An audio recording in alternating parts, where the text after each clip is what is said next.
There is that, yes. There is certainly that. Do you know planetary science at all? A few arguments there as well. Oh my god.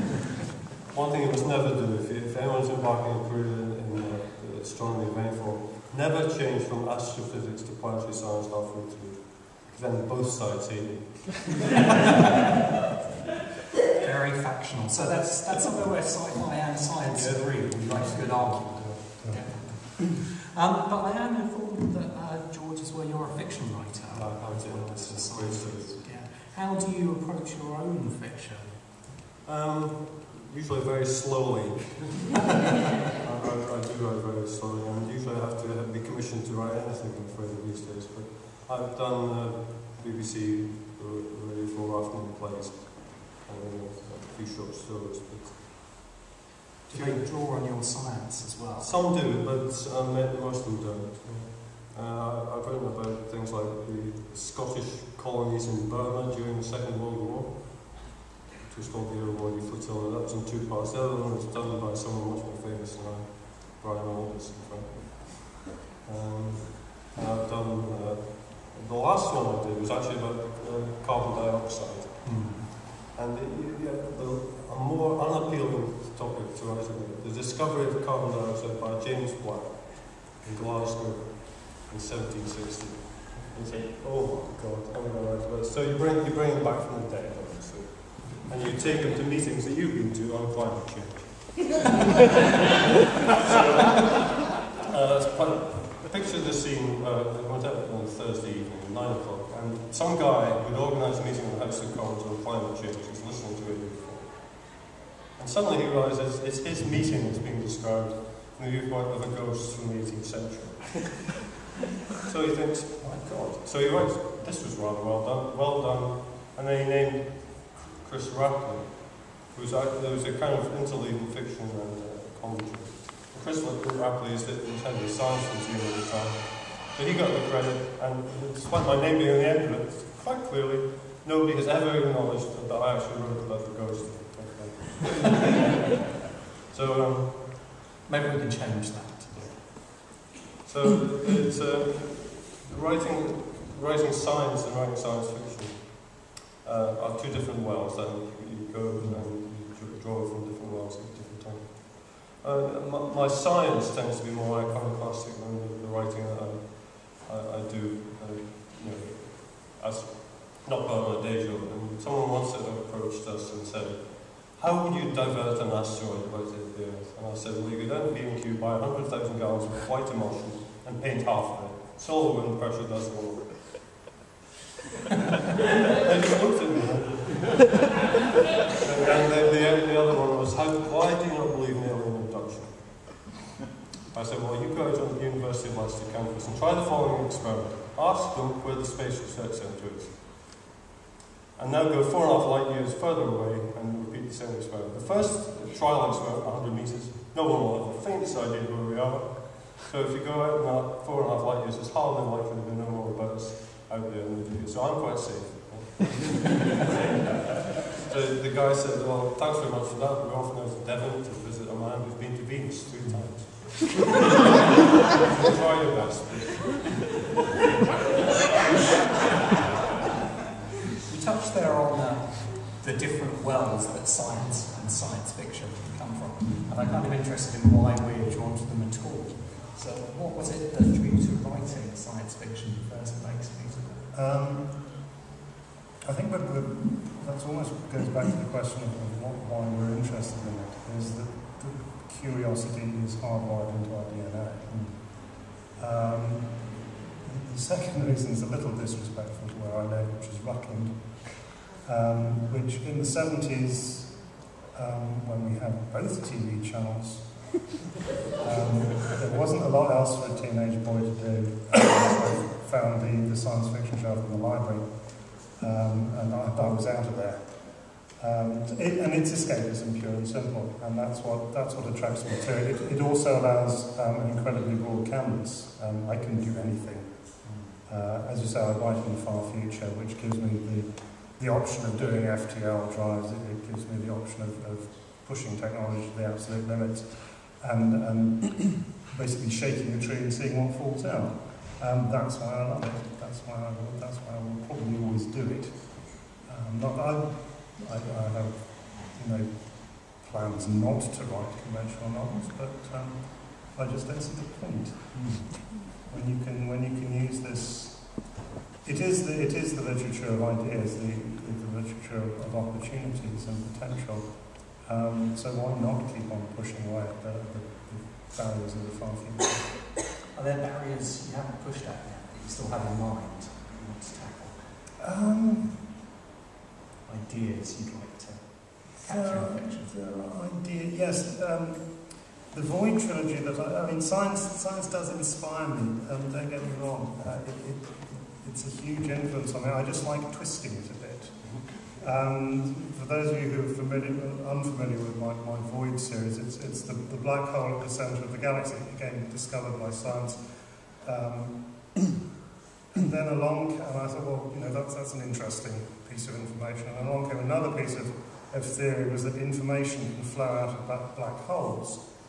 And so I said to my agent, what if the life inside there is trying to communicate? He said, don't be an idiot, that's not the kind of information they're talking about. I said, it might not be in your universe, but it is in mine. And so out of that grew the whole idea of the Void trilogy. So again, it's science with a slightly with a fantasy twist. So I can always take what's coming at me from science and try and look at it from a slightly different viewpoint. And again, as I say, look on it, build into that what is going on around me today. I managed to turn that into a story basically about, I was going to say religious crusade, but it's about individual rights and how far we claim we have a right to do anything, no matter what it costs anybody else.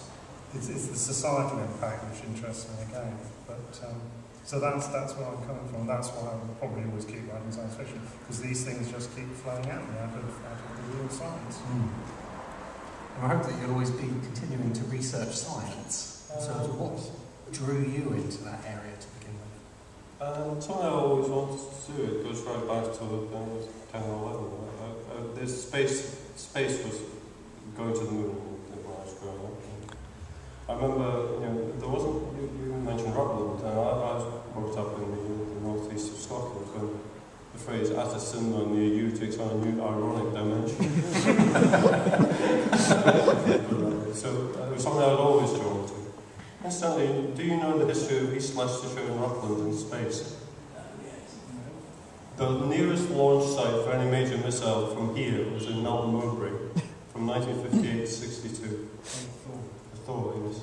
And all down the east of England, there were missiles, one of which is now in the National Space Centre Tower, armed and ready to go, and dual key with the US. Sorry? No, it's a real thermonuclear weapons actually to Moscow. They were the only deterrent that we had at that time. So, nuclear weapons launching from the UK. That makes me think a little bit about how we react ethically to science and some of the issues that science raises for us. We touched on that very briefly earlier in the discussion, but how does science address those ethical concerns about where it's taking us?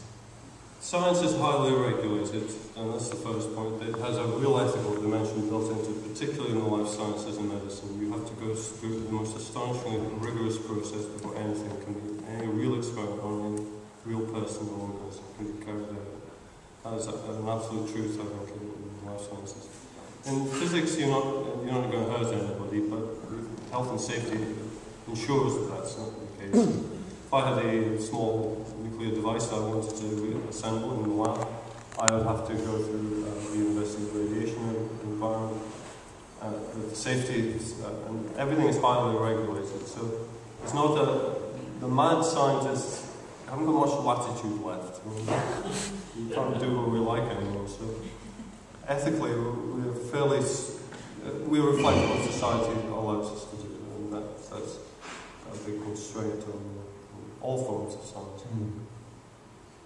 How does sci-fi play into those ethical considerations?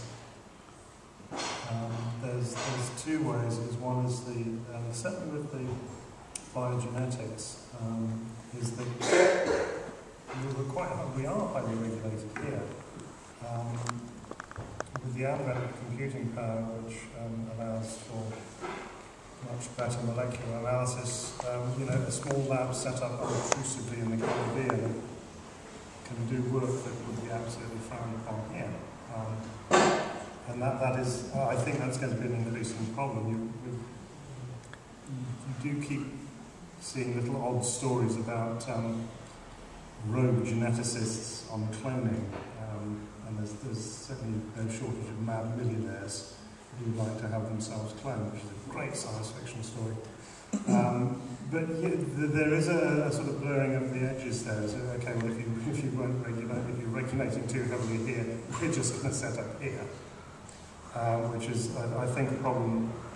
Globalization, for all its other constraints, hasn't quite caught up with that yet. But yes, I mean, it's great story potential, isn't it? So I can certainly take advantage of it. But it is, back in real life, it is something that needs to be watched. Do you think that there are some of these things like cloning a human that might actually have been done, and we just don't know about it yet? There are several things which have been claimed. There was an episode of stem cells in South Korea, which appeared to be a huge breakthrough, and turns out to be completely false. Was that the other week?